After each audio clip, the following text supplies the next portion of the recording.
A very good evening to you all. I'm Tilina from ACM Student chapter of University of Moratuwa. I warmly welcome everyone who is joining with us today for the Tech Talk on Convergence of Cloud and High Performance Computing. To get things started, let me introduce our guest speaker first. He's none other than our dear lecturer, Dr. Sunimal Rathnayake from Department of Computer Science and Engineering. He received his PhD in Computer Science from the National University of Singapore last year.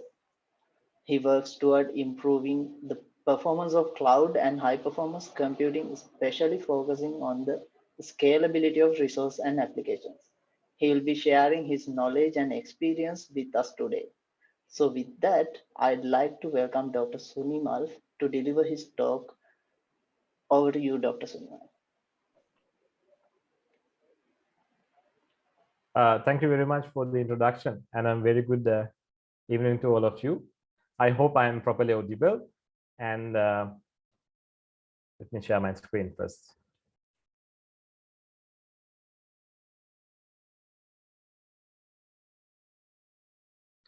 Right. So a very good, thank you very much for having me today, and I was so happy to be invited to deliver this talk, especially because I get an opportunity to introduce you to this new and exciting two concepts that are very trendy at the moment and will be a huge impactful area in the domain of computing in the years to come. So I will be today talking about high performance computing and cloud computing and the fusion of it, what I call as HPC-Cloud. So let me start with my tagline: everyone deserves supercomputing, and cloud is how we get there. So I will introduce you to these two concepts and the HPC-Cloud concept, which is a fusion of these two, and then we will see whether this code is valid, and if I'm able to convince you that we can make supercomputing available for everyone and accessible for everyone by using cloud techniques. Let me start my talk with an introduction to flops. So all of you know flops. So here the image is a pair of flip-flops, but I'm not talking about these flip-flops, or I'm not even talking about the flip-flops that we find in circuits. So I believe there are students from different levels of study in this audience. So in your introductory courses, you might have learned about flip-flops that we have in circuits. But the flip-flops I am talking about is the measurement flop, which stand for floating point operations per second. So in a typical computer system, there are different metrics that we use to evaluate the performance in different ways. Floating point operations per second is a very good metric to measure and evaluate different systems for their floating point and compute performance. I will show you some numbers here. 1,000 flops, we call it a kiloflop. Million flops, we call it a megaflop. Billion flops, we call it a gigaflops. Let me hold it there. Now, the computers that we use today as personal computers, so even the tablets and the mobile devices that we have, probably the one you are connecting to the Zoom link now, the current state-of-the-art PCs operate at 1 gigaflop or several gigaflop range. A typical computer system might be able to process about hundreds of gigaflops per second. Now, let me go a bit further and introduce you to some more numbers: teraflops, petaflops, and exaflops. Things beyond the gigaflop scale, like the teraflop, petaflop, and exaflop, fall into the high performance computing domain. So I'm presenting you these numbers to give you a glimpse of what kind of applications are in need of high performance computing. So imagine we have a huge application that requires several petaflops to complete its task. You try to run it in your local computer. Most likely you will not even able to start it because there are other restrictions like memory problems or disk problems that will not even let you start the application.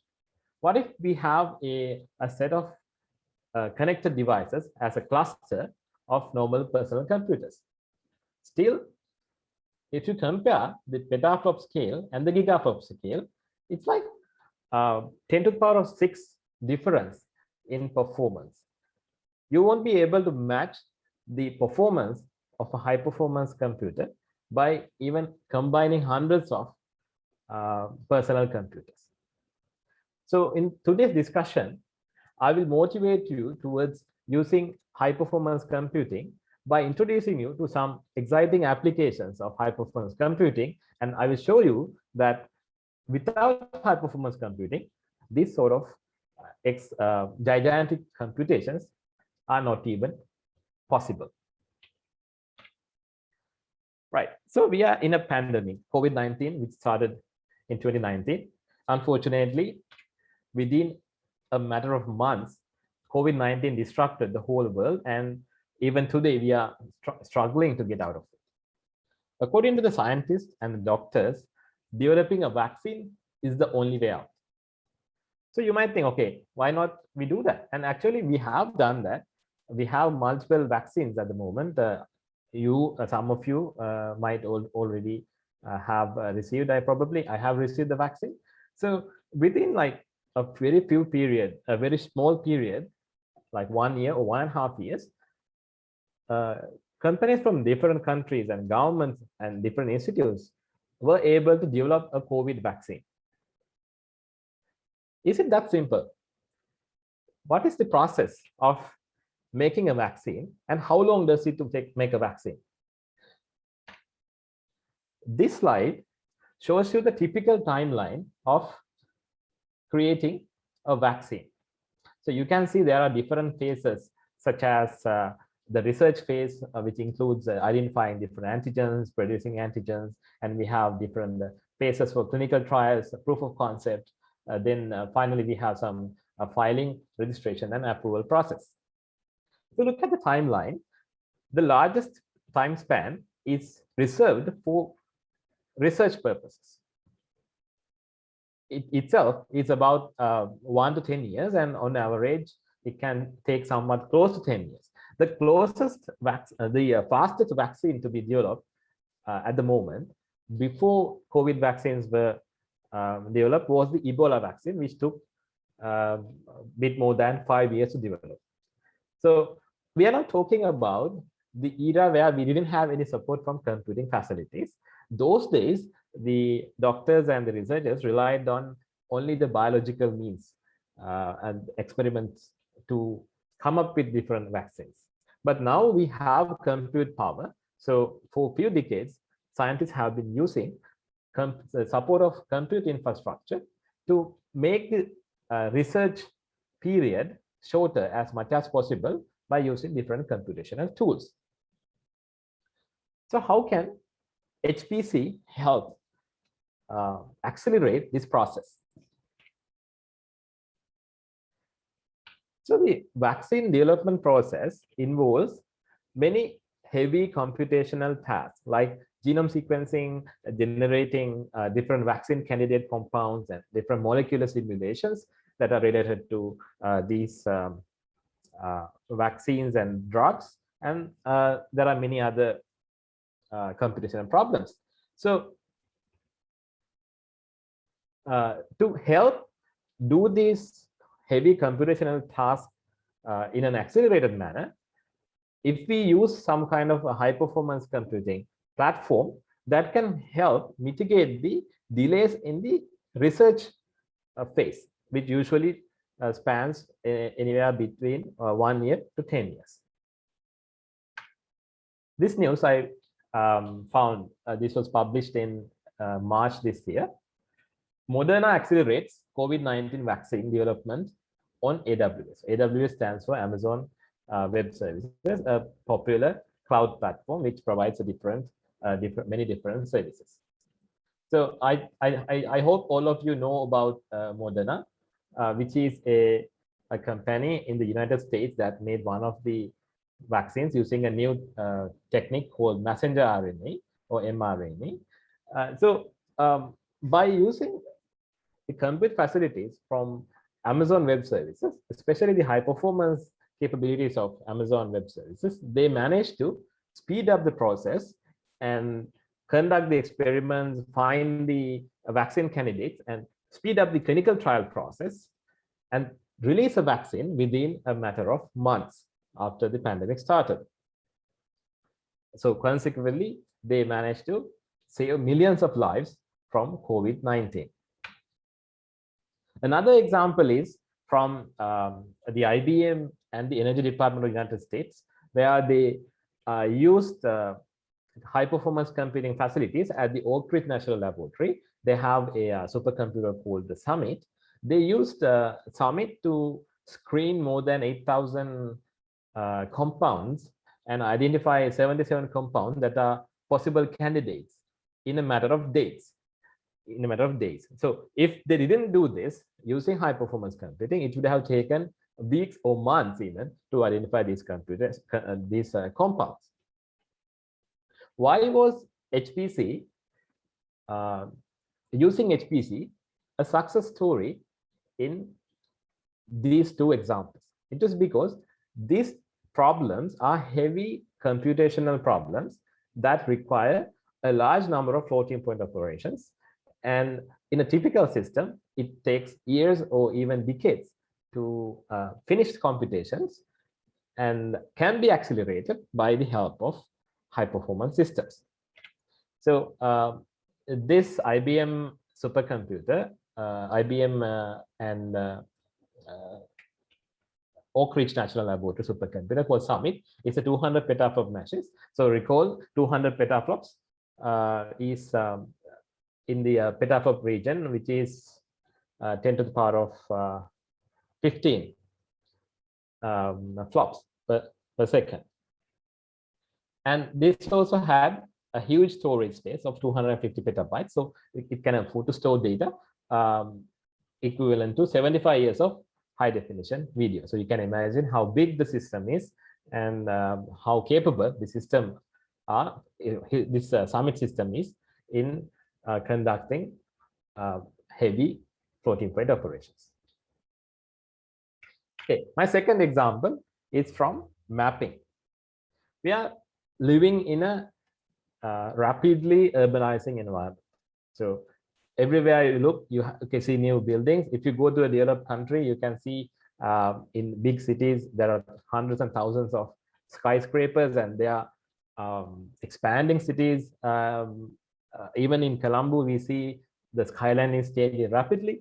So to address certain issues that arise,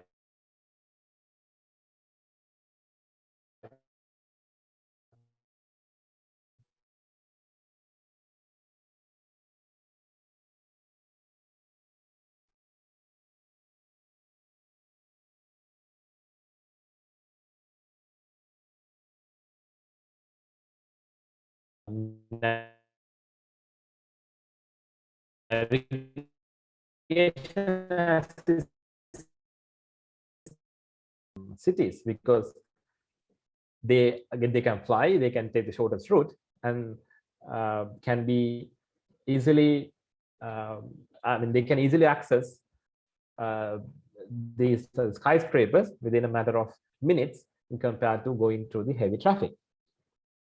So what is the challenge in mapping cities which help us do better urban planning, surveillance, navigation assistance, and disaster response?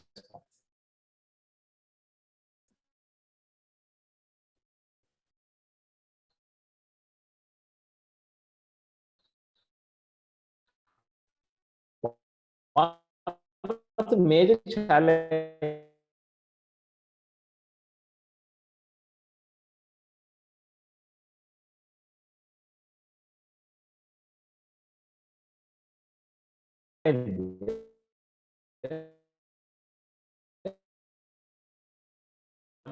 the state of what is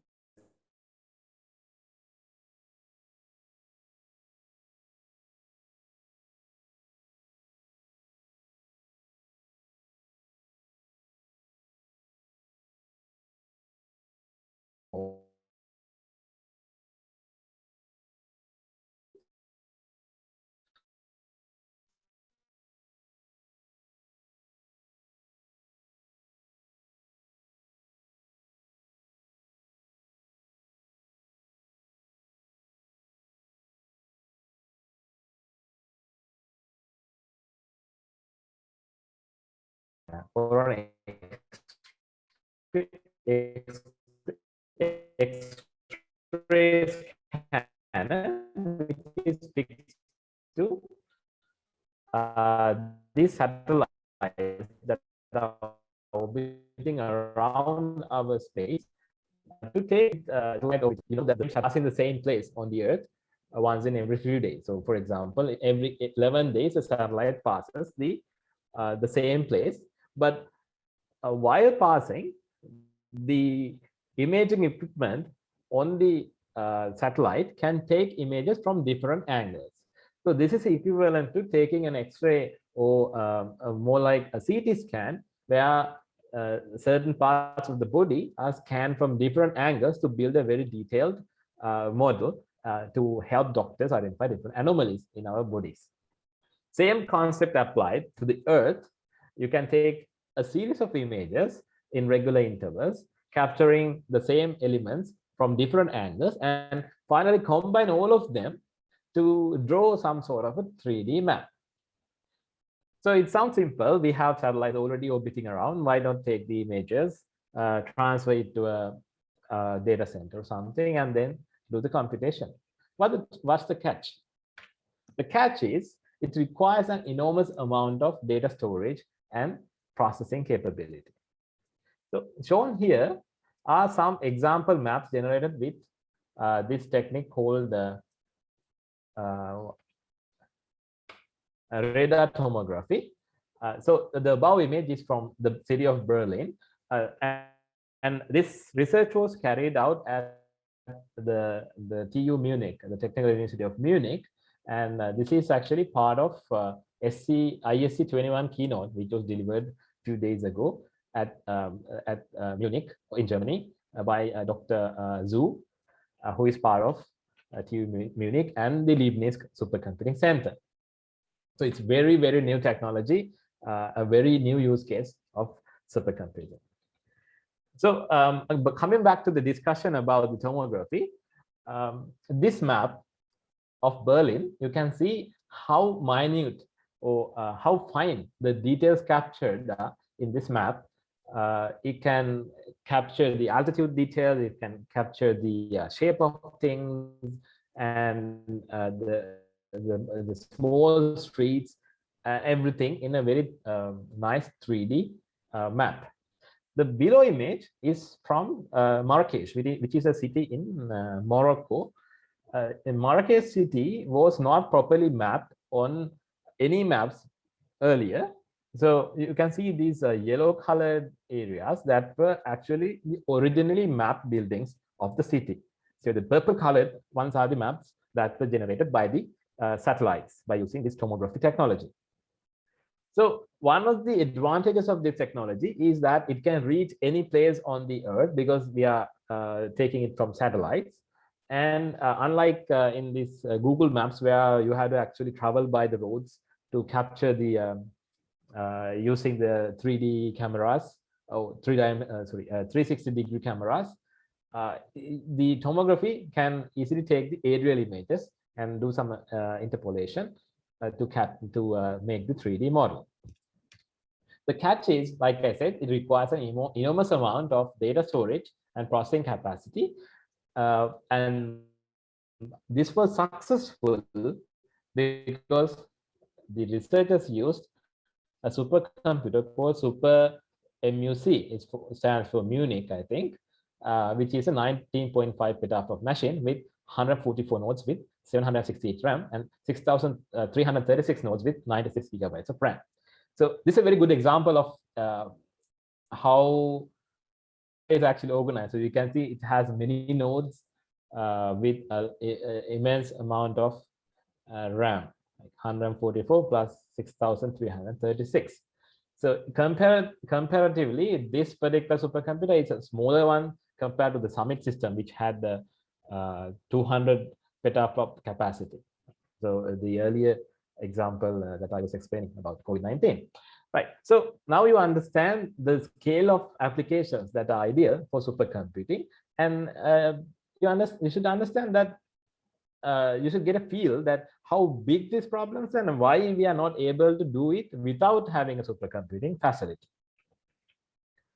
So to summarize the high performance computing is actually aggregating compute power in a way that delivers much higher performance than one could get out of a typical computer in order to solve large problems, especially the ones that demand high degree of compute power and storage. A supercomputer is one large computer made up of many smaller computers, which we call nodes, and each node has some amount of processors and cores plus some amount of RAM. And these nodes are connected using high-speed interconnects such as InfiniBand interconnects.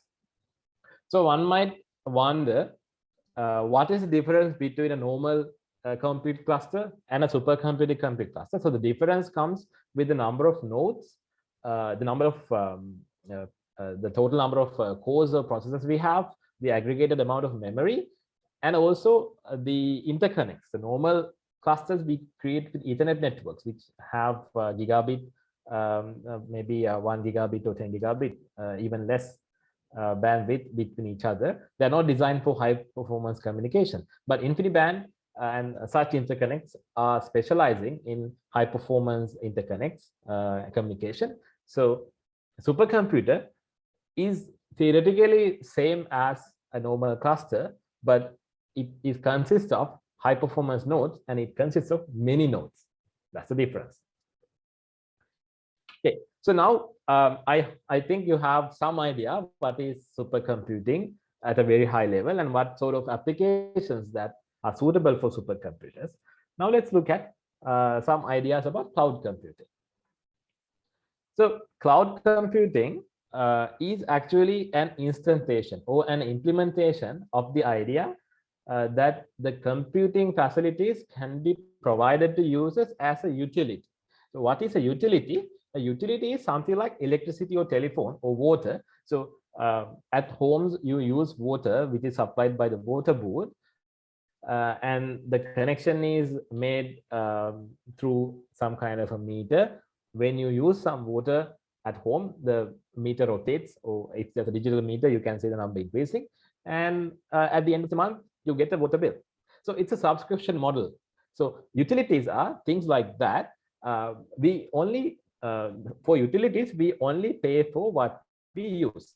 You don't make a huge capital investments to get water or electricity. So there are some joining fee in any of these services, but it's a very small fee.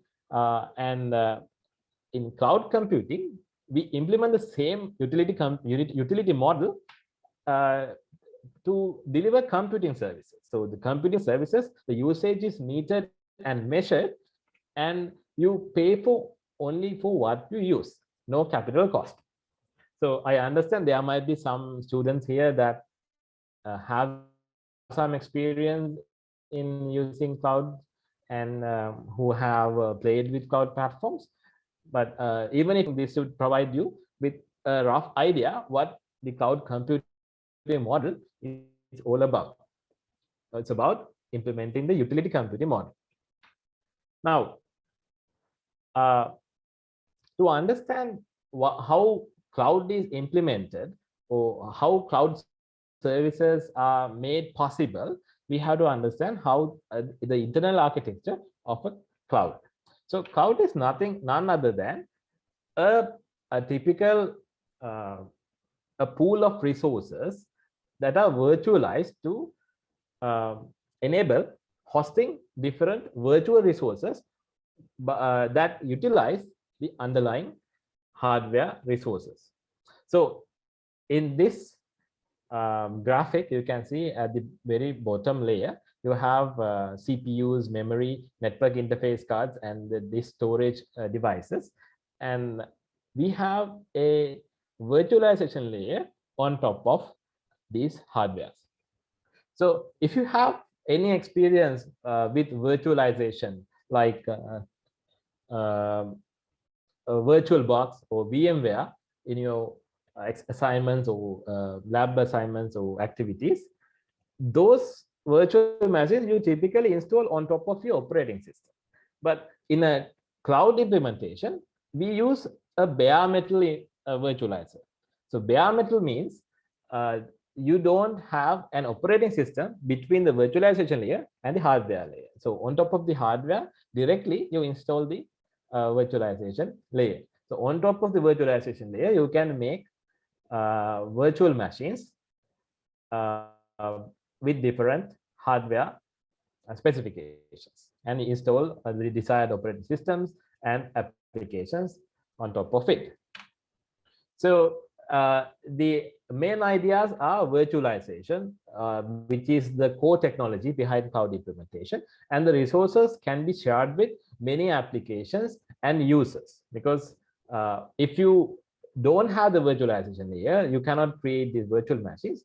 You have to give access to this hardware layer, and instead of doing that, you virtualize the layer and create virtual machines which are isolated and separated, and access is given for different users to do whatever they wish to do on their virtual machines. One of the major selling points of cloud computing is the scalability. So if you want to scale and the performance of a particular application, let's say you have some sort of a database hosted on a virtual cloud interface or cloud infrastructure, and there's a certain day where you want to process 50% more requests. So you want to add more resources. Otherwise, your service will slow down. So managing a cloud infrastructure, by managing the cloud configuration, you can easily allocate more resources. And even for the provider of the cloud service, who is managing the hardware services, hardware equipment, they can plug new items without affecting the operation of the above layers, above the virtualization layer. So the VMware is actually just an example brand of virtualization. It's a company that makes virtual machines and hypervisors. This one is also called hypervisor or virtual machine manager.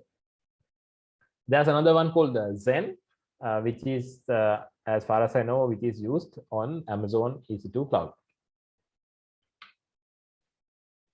Okay, now you understand what is the technology behind cloud and how it is implemented. Now let's see how this particular cloud implementation is deployed to provide various services. There are two main ways to deploy a cloud, called private cloud and a public cloud. And there's something called hybrid cloud, which is a combination of this. So let's first see what is private cloud. So if you focus on the image, the right side of the image, we have some buildings here, and within this building, we implement a private cloud. So as the name suggests, this cloud is located within the institution and organization, and the access is probably limited to the people who are working for the organization within the physical boundary of the organization. However, this is exposed to the internet through a firewall. So if you want to give access to outsiders, it is still possible, but the main users of the private cloud would be the people who are within the organization. So in this organization, within their data center or the computer room, they will have some hardware set up, and on top of that, they will install the virtualization layer and install some applications and operating systems and enable different services such as email services, file storage, telephone, printing, and so on and so forth. On the other hand, public clouds are located elsewhere. So these popular cloud platforms that we know, like Azure or AWS, Google Cloud, they are public cloud platforms. So those cloud platforms are managed by those companies, and as an institution or an organization, we have to connect to those services over the internet. So you can see all these lines are going through a firewall, and through the internet, we access these services on the cloud. So all the resource management and everything about managing hardware, the virtualization layer is handled by the cloud vendor. The public cloud user has limited control over the hardware configurations. So there are different use cases for using private cloud and public cloud. I'm not going to discuss it deeply in today. So just have an idea what is a private cloud and what is a public cloud. And if you combine the both, we call it a hybrid cloud. So for example, let's say we have a private cloud within this organization, and this private cloud can be connected to a public cloud over the internet for some subset of services due to different reasons. For example, let's say in your organization, there's a specific month or time period where there's a surge in requests. So especially these marketing websites or like eBay and any online shopping websites, they receive a lot of requests during the Christmas period. So temporarily, you can outsource or offload some computation into a public cloud so that you manage the load and maintain the service without any availability issues. So that's called bursting, cloud bursting. And another situation might be there are some services that you don't want to invest to implement in your local infrastructure. So you can use those services through a public cloud and keep some services in your local infrastructure, maybe some due to security reasons, or maybe to manage the costs. So in such a case, we call it a public cloud. Right. Now, first one was how it is implemented. Second one was how it is deployed. Now, the third case is how the cloud services are exposed to users. There are three main primitive cloud service delivery models. So the delivery model defines how the cloud services are exposed to the customer. So SAS, PaaS, and IaaS. SAS stand for software as a service, PaaS stand for platform as a service, and IaaS stand for infrastructure as a service. So I will start from the right side, from the software as a service. Imagine you want to host a database. You want to host a database on a server, and you have some other application which uses the accesses the database and fetches data, stores data, and do other transactions. So what you have to do in a software as a service is just log into the web portal through a web browser. And let's say as example, let's say we want to get a database service from Amazon Cloud. So you go to Amazon Cloud Console, and there is a database category, and under database category, you have different types of database. It could be MySQL, PostgreSQL, whatever you like, and you pick one of them and you specify the schema and then upload the data.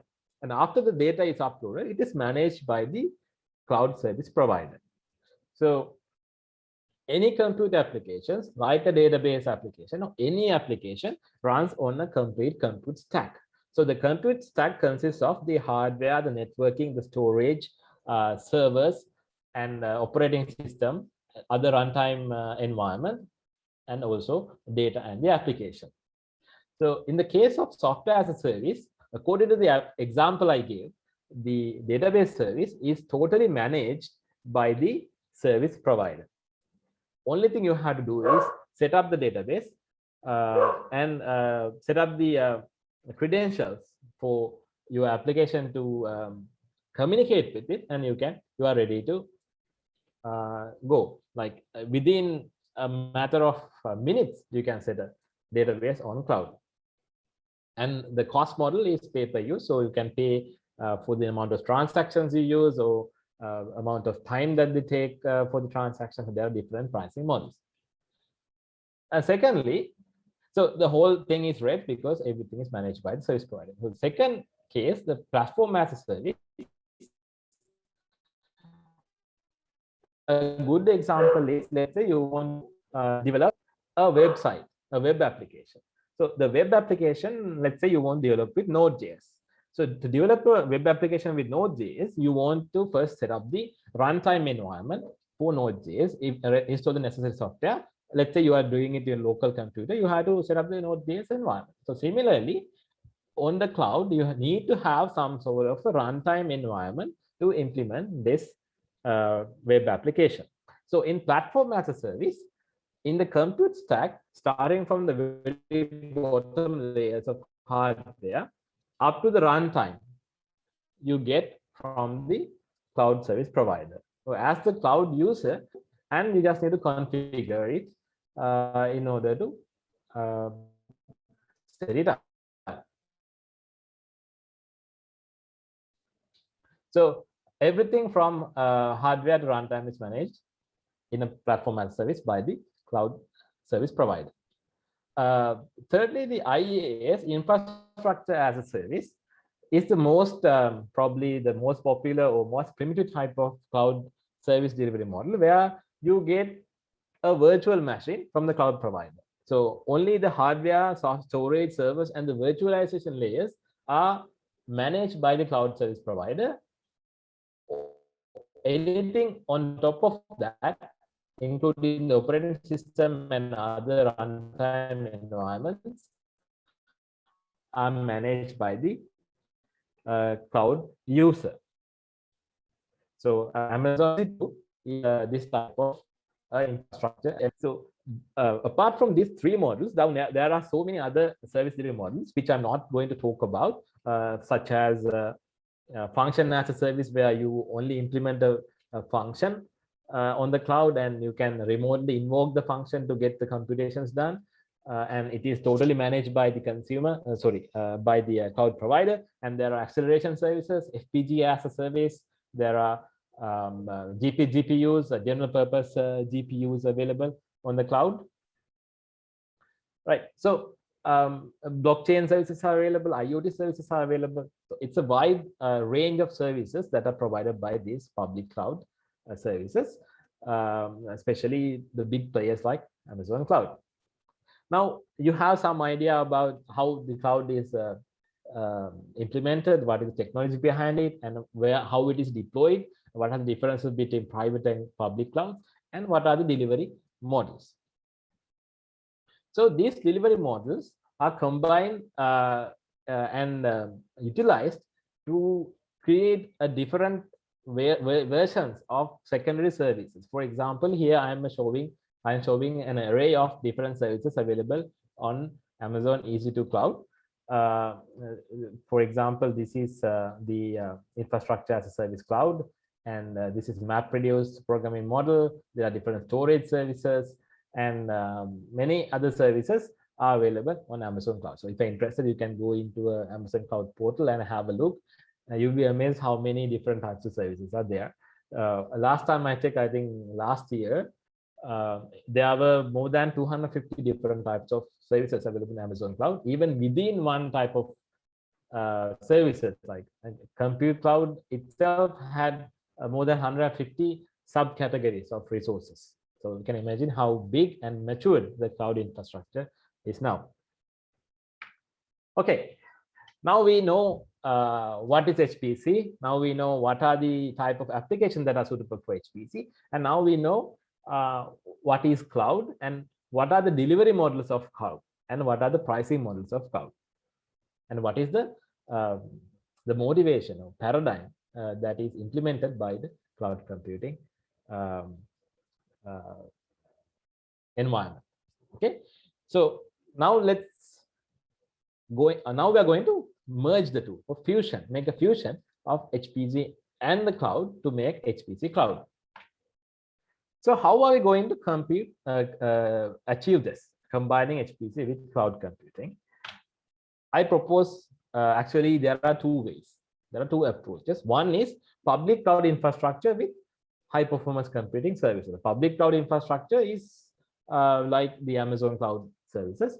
And we make available the HPC services through that portal.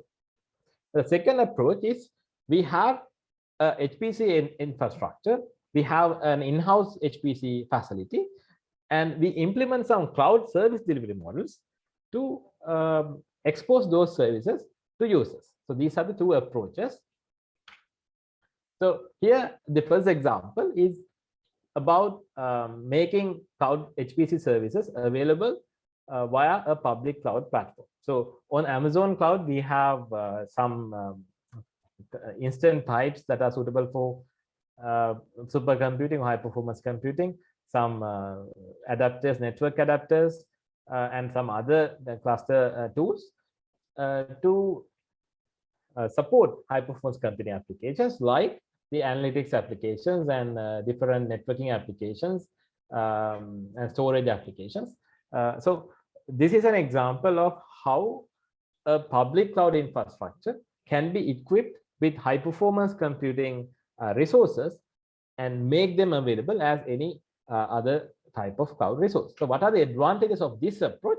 So there is no capital cost because we are using a public cloud, and it's universally accessible. So only need a web browser. You can even access from a mobile device. No huge configuration required. Easily accessible, and it can be combined with other non-HPC cloud services. That's also important because in a high-performance computing environment, you might require some other utilities or some other software that is supportive of the task that you are going to achieve, like storage services or mailing services. Those can be easily combined if we follow this model of implementation. Second case is we have a private high performance computing infrastructure. So imagine at the University of Moratuwa, if we have an in-house high performance computing facility like this one. So we have the high performance computing facility is simply a set of nodes connected with high speed interconnects, and we have a lot of nodes with a lot of RAM and high power processors. So what if we virtualize these services using some software like OpenStack? So OpenStack is one of the open source cloud virtualization software. You can make a cloud using OpenStack and expose the high performance computing services that were usually accessible only by direct contact of the hardware through a cloud port. So this is the second case, private infrastructure with cloud service delivery model. So the advantages of this case is, unlike direct access to hardware, we have the ability to do resource virtualization and multi-tenancy. Multi-tenancy means a single application instance can be given to multiple users without replicating the application. Right. So in a normal compute infrastructure, without this OpenStack or without this cloud virtualization, if you want to give access to someone to a compute cluster, you have to create accounts for those users on at the operating system level, probably at the operating system level, and then you have to worry about the security permissions that they have, and they get direct access to the hardware, and so on. So different problems arise if you give direct access. So the better resource and user management is also possible with this kind of cloud service delivery type high performance computing infrastructure. And another major issue with current high performance computing infrastructures are that you need tech savvy users to use these facilities. So if I'm not a tech savvy person, so there are a lot of use cases of high performance computing, like the two I explained, the doctors who are and the scientists who are developing COVID vaccines, or the people who are mapping cities, the geologists, or these people in chemical engineering or mechanical engineering, they might not be tech savvy enough or professionally sufficient, proficient in these configuration technologies to make use of HPC facilities. So following this kind of a model, we can easily expose the services in a way that everyone can make use of HPC supercomputing facilities without much of a hassle. Right. So looking at the recent trends, I'm very happy to say that I think we are going forward at a rapid pace in the right direction. So I picked few recent trends I realized. One is the large cloud players investing on high performance computing infrastructure. So one example I showed, and even in the earlier example I mentioned, the Moderna example, where the Moderna company used high performance computing resources from Amazon AWS cloud to accelerate the vaccine generation process. It's a very good example of how clouds can be used for this purpose. And because it was readily available, they didn't have to wait for any hardware configuration.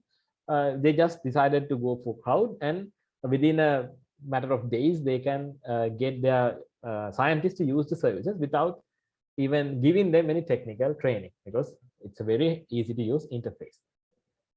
So large cloud players, not only Amazon, but Google, Azure, Ali Cloud, all of the large players have now started investing in accelerated computing like FPGA architectures, FPGA as a service, GPUs, and other high performance storage and compute infrastructure. Secondly, the specialized equipment for cloud native super. So cloud native supercomputing is executing native high performance computing applications on cloud platforms. So NVIDIA, the leader in accelerated computing, the graphic cards, the GPU cards manufacturer, they have invested in building a new series of accelerators called data processing units that specialize in high performance data analytics and artificial intelligence, called the Bluefield series, I think. They are called DPUs, data processing units, not GPUs. So data processing units are targeting this cloud native supercomputing model. So the people at Cambridge University in the UK, they use these NVIDIA DPUs, Bluefield DPUs, and NVIDIA InfiniBand enabled networks to build a cloud native supercomputer. That means they have a supercomputer in-house equipped with these DPUs, and they expose the services as cloud services, the way that I explained in the previous slide. So these trends show that people are curious and they are interested in pursuing this trend of fusing the cloud and HPC. So traditionally, HPC and clouds were sort of orthogonal technologies. They were rivals. If you go to a high performance computing forum or a conference, the stalwarts, the big guys there, they would say, oh, no, we are not doing cloud. That's for minor uses. Energy, small problem solving is done on cloud. But and if you go to a cloud conference, they would say, no, we are not doing high performance computing. We have a different idea. But now they have realized, by combining these two and merging the advantages of both computing models, it will be much more beneficial than they going in parallel to each other. So I hope that this trend continues and will merge into a very fruitful fusion of HPC cloud. Right. So I have come to the conclusion of my talk. So I hope I managed to give you some idea about a very brief and high level idea about what is HPC and what are the types of applications that are suitable for HPC, and what are the characteristics and advantages of cloud computing, how they are implemented, the different service delivery models, and how can all these combine to make high performance computing available, accessible, and also affordable for a normal user. Because if you want to, let's say, if you have a high performance problem to be solved, you cannot afford to buy a high performance computing environment, right? So, but you can buy 1 hour of computing power from Amazon EC2 Cloud or Amazon HPC Cloud for a few dollars.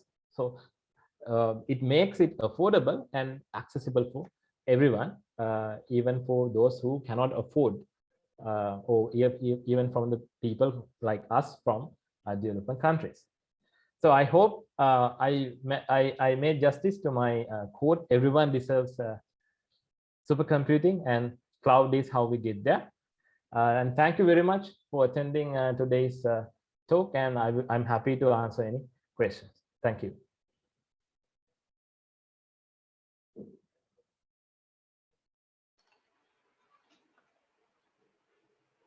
Thank you, Dr. Chatura. Guys, you can ask any question you have, any clarification you have, if you have any doubt, you can clarify them.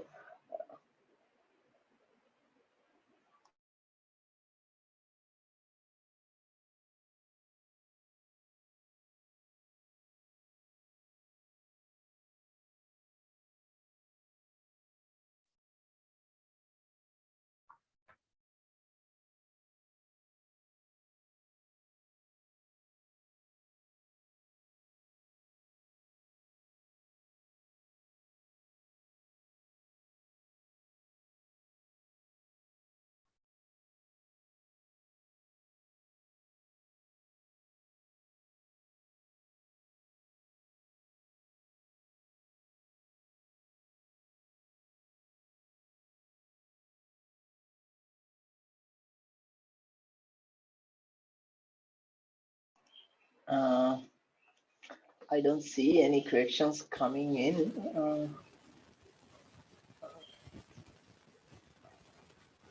Okay. There's Sir. okay, one question here. Okay. So, About RDMA. So there's a technique called RDM. I think it stands for remote direct memory access. So I'm not very familiar with how it works. I think it's in a high performance cluster. It's a way of accessing other computers' memory without going through its operating system. So if you want to get access to the the RAM of a different system, usually you have to go through the operating system, because otherwise you're not permitted as a third party to access it. But RDMA, I think it allows you to do a low latency and efficient connection to the memory of a different machine without the interference of the operating system. So I'm the one who asked the question. If you have any resources, like this is the requirement. Like we have a small competition on high performance computing using a online, like a Singapore supercomputer. We have the task is to improve two programs. One is known as GrowMax. It's a Simulation, right? it's a simulation tool, and the other one is a DLRM, deep learning recommender system. Right. The one using by Facebook, I think. So like the task is just optimization. They aren't like, I'm not sure, they aren't like really giving us a clear idea. Like if you know, like could you tell us like how to like at least RDMA to learn? Is there any few resources? That particular supercomputing facility, does it have the RDMA interface? Yeah, they want us to like, when we ask the question, how do we like what you are expecting, they gave us like you have to make an open MPI module using RDMA implementation. So you use like, OpenAI. This is like a new field for all of us. So like, yeah. I think what we are doing is pretty new. I mean, I know. I think I have heard about this computing.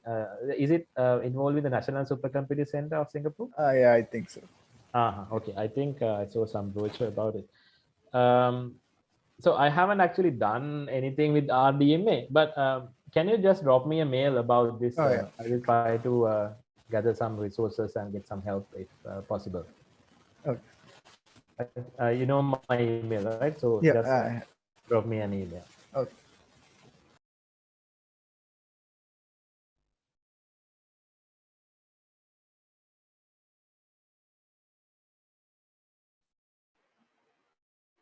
Uh, I don't see any other questions coming in, so I believe there are no more questions. Right. Okay. Thank you, Dr. Sunimal, for joining with us today. Thank you for the attractive, clear, and rich presentation, and of course, sharing your knowledge and experience with us. And thank you, Dr. Sulochana, and everyone for today, for joining today and making this event a success. Thank you again, Dr. Thank you Sunimal. very much for having me, and I hope your student chapter will continue to organize such talks. I think they are really valuable for the students. Thank you, sir.